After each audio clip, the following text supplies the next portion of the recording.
Suspendido ng isang buwan ang kumpanyang nagpapatakbo ng SMNI. Tanong naman ni Senadora Amy Marcos, sino ba ang natatakot sa SMNI? Nasa frontline ng balitang yan si Rainiel Pawid.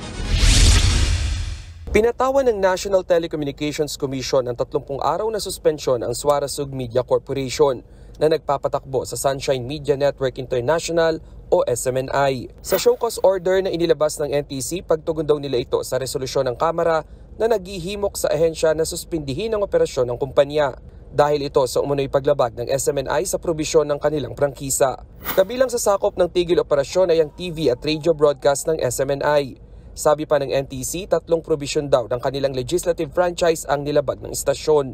May 15 araw ang pamunuan ng naturang network para magpaliwanag. Hindi naman kasama sa suspension ng live streams ng kumpanya sa kanilang social media platforms, lalo't labas ito sa mandato ng NTC. Wala pang komento ang pamunuan ng SMNI sa ipinataw na suspensyon.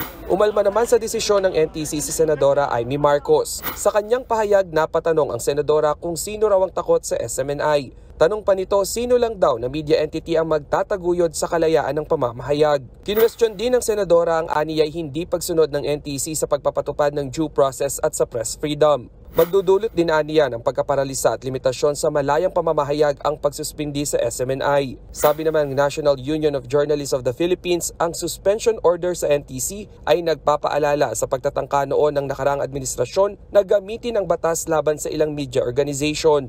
Pero nilinaw din ng NUJP na nakakasama pa rin ang ginagawang pangre-red tag ng SMNI sa kanilang mga programa. Sabi pa ng grupo, dapat managot ang SMNI sa mga pagkakasala nito, gaya ng pagpapakalat ng maling impormasyon at mapuot na salita, hindi lamang dahil nasiraan ng isang miyembro ng Kongreso.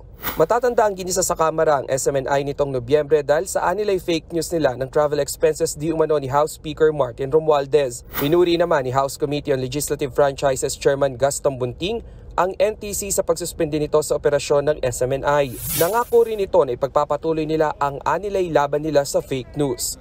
Nagbabalita mula sa Frontline, Rainiel Pawid, News 5. Mga kapatid, Julius Babaw po. Huwag maging huli at maging una sa lahat ng balitaan. Para sa tuloy-tuloy na talakayan sa Frontline, mag-follow at mag-subscribe sa social media pages ng News 5.